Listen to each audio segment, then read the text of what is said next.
Hey, it's Dr. Shirley. How are you today? I am going to be doing a series of Get Well Naturally update tips, and today we're talking about body fat cells. How's that sound? Do you have any? Of course you do. We all have body fat cells, and we're all trying to get rid of them, but you know what? You can't get rid of your body fat cells. You are actually born with them. They grow during the third trimester of pregnancy. We accumulate them, all through our younger years, 7, 8, 9, 10, right up to 13, 14 when we hit puberty. Okay, then we stop. The men stop anyway. For women, for us, if we have children, we're actually accumulating even more body fat cells. So there's a lot of adage to someone who being a overweight young adult turning into an overweight adult. Okay, actually, I just saw a study the other day, and I was saying kids that are overweight between the ages of 7 and 10 have a 40% chance of being a fat adult. And it gets even worse. If you are overweight between the ages of 10 and 13, you have a 70% chance of being overweight. Now, if you come from two parents that are overweight, two parents that are fat, then you actually have an 80% chance of being overweight. So there's a lot to this. We have a lot of responsibility to our kids, to ourselves, to our grandkids. I mean, I used to wrestle a little bit. I know grandmas and grandpas always want to give treats, but think about the health, think about the longevity. So let's talk about these fat cells. Fat cells, we've got about 30 billion of them. That's right, B with a billion, and they're all sizes. So you have X amount in your body, but they can be as small as a head of a pin, or they can be as big as a palm of your hand in someone who's really super obese. So the idea is that you can't get rid of those fat cells. The only way to do that is through liposuction, but you can get your body to utilize the fat in your cells as a fuel. Okay, now the recommended fuel for the body, or the desired go-to fuel, is glycogen, and glycogen is a stored sugar. You have orange juice, you have cereal, pasta, whatever that is, that gets stored as glycogen in your body. And then when you start to move or go, run, walk, your body's using glycogen all day long, really, as an energy source.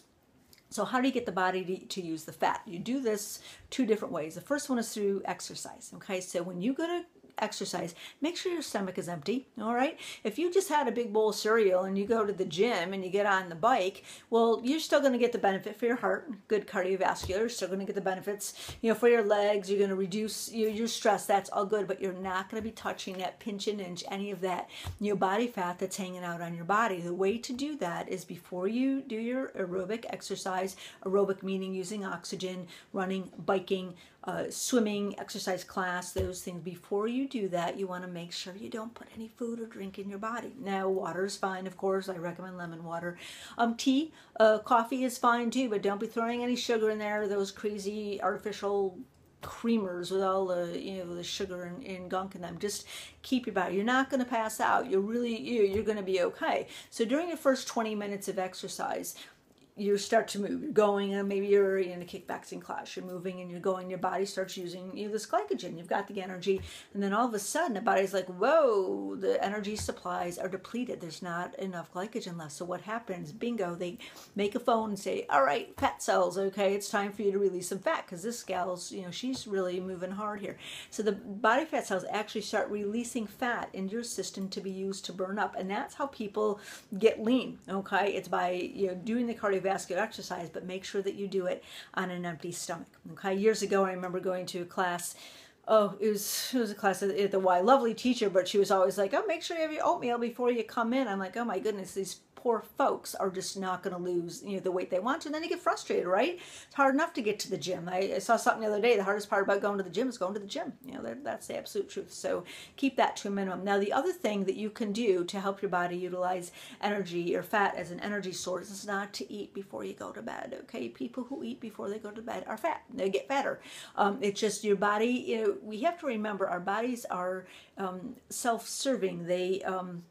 They have a survival instinct. And so if you've eaten all this food all day, and then say it's 7, 8, 9 o'clock at night, and you're throwing down a dinner, you're having, a piece of pizza, you're plugging down a couple, 16 ounces of orange juice, all of that gets stored as fat in your body. It just does, because the body's like, whoa, she's settling down for the night. I don't think we need this right now. Why don't we just store it in case, we need that tomorrow? That's really how the body works.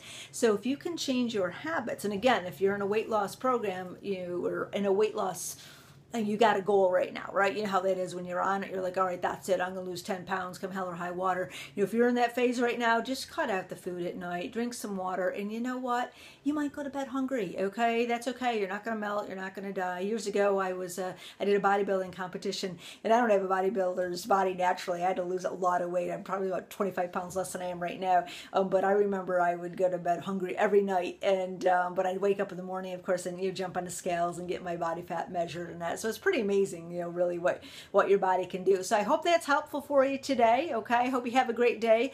Visit my website. It's called getwellnaturallynow.com. You can sign up for my newsletter there. I send something out weekly. There are a lot of gems. I'm teaching classes coming up this fall.